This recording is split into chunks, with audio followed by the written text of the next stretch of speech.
प्यारे विद्यार्थियों, आज हम हिंदी विषय में हमारा जो एक लेसन था, लेसन नंबर 3 वार हमदर्द, इस लेसन को हमने आधा पढ़ा है, आधा सीखा है और आधा बाकी है।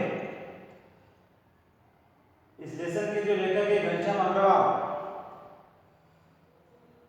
ये जो लेसन है इसको हम हमारा जो सेकंड हाफ जो पार्ट है जो बाकी रह गया था उसको आज पूरा करेंगे।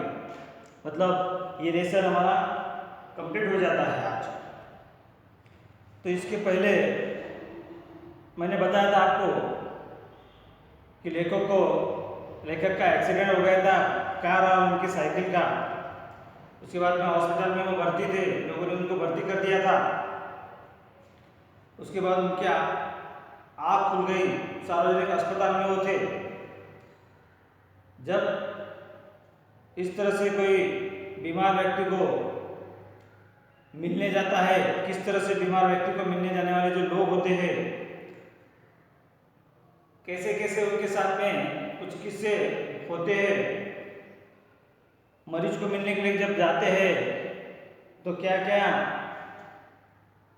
वहाँ पे जाने के बाद, मरीज को मिलने को जाने के बाद मिलने वाले जो लोग होते हैं, जो हमदर्द होते हैं, वो हमदर्द किस तरह से वहाँ का व्यवहार करते हैं, वो सब चीज़ों का ऑब्जर्वेशन लेखक ने किया है। लेखक का अभी तक परिचित, रिश्तेदार, ये सब लोग उनको मिलने के लिए आए थे, लेकिन ये सब उनको हमदर्दी दिखाने के लिए आए थे।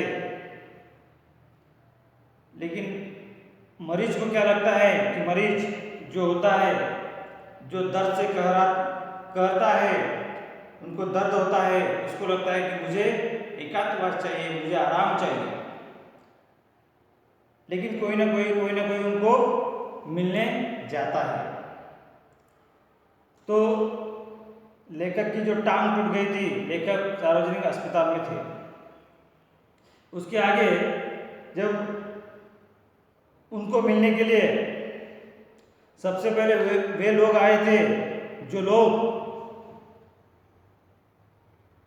जिनका ऐसे लगता था कि टांग टूटने का और मिलने को था, मानो वे इसी का इंतजार कर रहे थे कि कब मेरी टांग टूटे और कब मैं अपना एहसान चुकाऊंगा। मतलब जब लेखक किसी को मरीज को मिलने के लिए गए थे तो उसी समय जो मरीज थे वो टाइम मिलने को गए थे, वो मरीज अभी अच्छे हो गए, अभी लेखक की टांग टूट गई, तो उनको लगता है कि कब इनकी टांग टूटती है या कब वो बीमार होते हैं, मैं उनको मिलने के लिए जाऊँ। इस तरह से कुछ लोग एहसान चुकाने के लिए, क्योंकि मैं उनको मिलने को गया था इसलिए वो लोग मुझे एहसान चुकाने के लिए आ गए, मुझे हमदर्दी देने के लिए आ गए। यह बात खास इसके अंदर छिपी है कि हमदर्दी। बेटा वक्त सब पर आता है, कुछ मरीज को मिलने के लिए लोग आते हैं तो वो बोलते हैं बेटा वक्त सबके ऊपर आता है। दर्द के मारे एक तो मेरी जान चली जा रही थी और दर्द के मारे मरीज को नींद नहीं आती। यदि थोड़ी बहुत आ भी जाए तो मिलने वाले जगा देते हैं, खास करके वे लोग जो सिर्फ औपचारिकता निभाते हैं, औपचारिकता निभाने के लिए आते हैं, उन्हें मरीज से हमदर्दी नहीं होती, वे सिर्फ सूरत दिखाने आते हैं। ऐसे में एक दिन मैंने तय किया कि आज कोई भी आए मैं आँख नहीं खोलूंगा, चुपचाप पड़ा रहूंगा। ऑफिस के बड़े बाबू आ गए और मुझे सोया पाकर उन्होंने मुझे जगाने की कोशिश की और वो सोचने लगे कि यदि मैं उन्हें नहीं देखा या उन्होंने मुझे नहीं देखा, जो मैं मरीज को मिलने आया था उस मरीज ने अगर मुझे नहीं देखा कि मैं उसको मिलने आया, तो ये अच्छा नहीं है, इसलिए उसको जगाना चाहिए। तो जो बड़े बाबू आए थे वो लेखक को जगाने के लिए उनके पैर को हिलाने लगे, फिर भी उनकी आंखें नहीं खुली।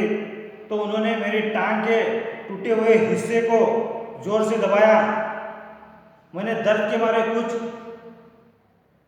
चीखते हुए जब आंखें खोल के देखी तो मेरे सामने मुस्कुराते हुए बोले, कहिए अब दर्द कैसा है। इस तरह से उन्हें मुझे नींद से जगाने की कोशिश की। मूल्य वाले दूसरे पैराग्राफ में बताया है कि जब मोहल्ले वाले जो होते हैं वो भी हमको मिलने के लिए आते हैं, तो मोहल्ले वाले में अपनी फुर्सत निकाली और मुझे मिलने के लिए आए।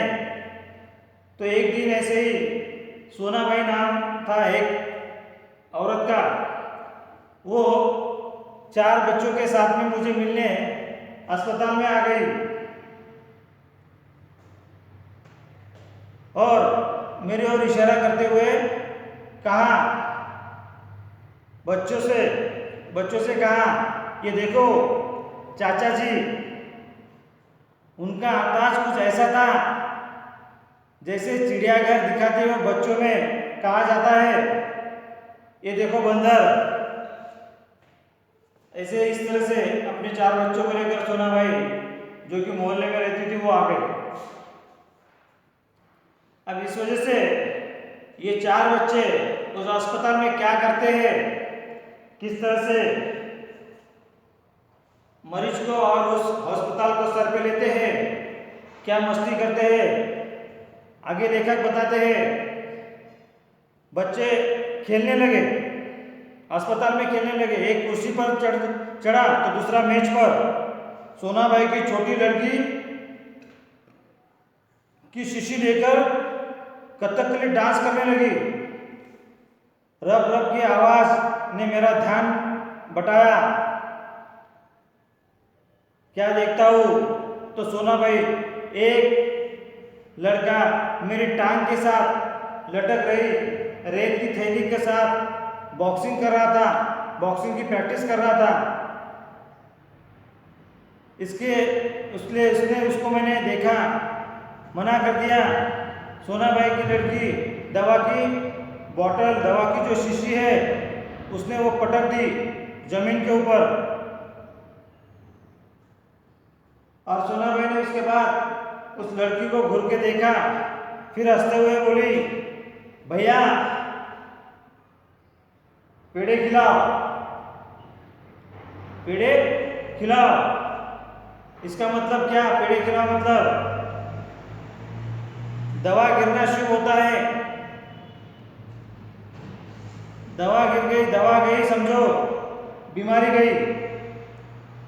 इसके 2 घंटे बाद सोनाबाई वहां से अस्पताल में से चली गई। यह कह कर कि फिर आऊंगी। मैं भीतर तक कांप उठा। इस तरह से इस अस्पताल के अंदर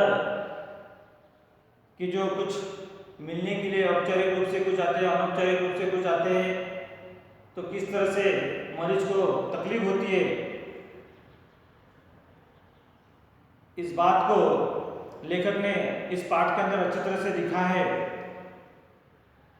और एक सोचने वाली बात है कि सचमुच इस तरह से होता है। सचमुच इस तरह से अस्पताल में हम भी जब मिलने जाते हैं तो इस तरह से हम